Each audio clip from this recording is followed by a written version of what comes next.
মাত্র 1 কাপ চায়ের জন্য পুলিশের তাড়া খেলাম, কিন্তু শেষ পর্যন্ত কি হলো আমাদের সাথে? বাসা থেকে মাত্র 1 মিনিট হাঁটলেই চা পাওয়া যায় মাত্র 5 টাকায়, কিন্তু সেই চা খেতে আমরা গেলাম পুরো 10 কিলোমিটার দূরে। কি এমন আছে সেই চায়ে? বিকেলে আমরা 3 বন্ধু রওনা দিলাম একটা মোটরসাইকেল নিয়ে।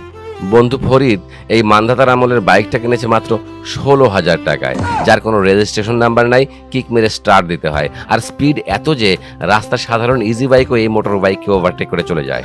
মির্জাপুর বাজারের একটু আগে দূর থেকেই দেখতে পেলাম হাইওয়ে পুলিশ মামারা দাঁড়িয়ে আছেন, মানে রেজিস্ট্রেশন ছাড়া বাইক আর হেলমেট ছাড়া 3 আরোহীকে শিক্ষা দিতে ওনারা অপেক্ষামান। বাধ্য হয়ে কড়া ব্রেকে বাইক ঘুরিয়ে নিলাম, কিন্তু আসল বিপত্তি বাঁধালো বন্ধু মিন্টুর জুতা। পুলিশ যদি দেখে আমরা বাইক ঘুরাচ্ছি তবে তো দৌড়ে এসে ধরবে। তাড়াহুড়া করে মিন্টু কিক মারতে গিয়ে নিজের জুতাটাই ছিঁড়ে ফেললো। এরপর জুতো হাতে নিয়ে খালি পায়ে কিক। বাইক স্টার্ট হতেই ফিরতি পথে কিছু দূরে এসে দেখি পুলিশের চোখ থেকে দূরে এসেছি, কিন্তু অন্য দিক দিয়ে ঘুরলে তেল ফুরিয়ে যাবে, কারণ কিছুক্ষণ আগেই 140 টাকা লিটারের পেট্রোল মাত্র 50 টাকার ভরেছি এই বাইকে। 1 কাপ চায়ের জন্য এর চেয়ে বেশি তেলের বাজেট আমাদের ছিল না।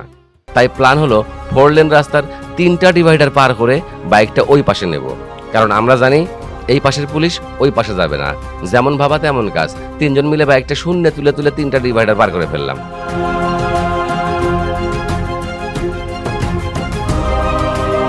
এরপর আমরা রাস্তার পশ্চিম পাশে আর পুলিশ মামারা পূর্ব পাশে। আমাদের আর ধরে কে? মির্জাপুর বাজারে গিয়ে প্রথম কাজ মিন্টুর জুতা সেলাই করা।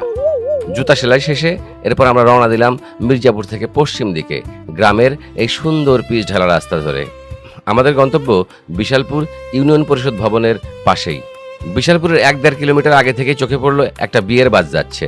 বাসের পেছন পেছন যাচ্ছি, দেখি রাস্তার পাশে এক বাড়ির সামনে খোদ বর বাবাজি শেরওয়ানি পরে চেয়ারে বসে আছেন, আর বরযাত্রীরা চারপাশের অন্য চেয়ারে বসে আড্ডা দিচ্ছে। সেই বিয়ে বাড়ি পার হয়ে বিশালপুর পর্যন্ত যেতে আরো 3টা বিয়ে বাড়ি চোখে পড়লো, যেন পুরো বিশালপুর জুড়ে আজ বিয়ের ধুম পড়েছে। এসব দেখে বন্ধুদের বললাম, আজ যে হারে মানুষের আমদানি হয়েছে, নির্ঘাত চায়ের দাম বাড়িয়ে দেবে চাওয়ালা। চায়ের দোকানের সামনে বাইক রেখে দেখি কাস্টমারের উপচে পড়া ভিড়। বুঝলাম খবর একদম খাঁটি, এই চা এখানে আসলেই ফেমাস। চাওয়ালা বড় বড় কাপে গরুর দুধের স্পেশাল চা বানাচ্ছেন।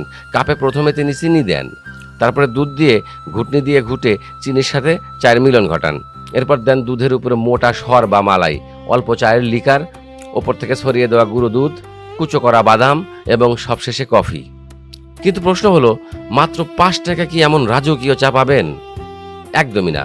আমাদের এলাকায় এই চায়ের দাম ন্যূনতম 50 থেকে 60 টাকা হবে, কিন্তু এখানে এটার দাম নিল মাত্র 20 টাকা।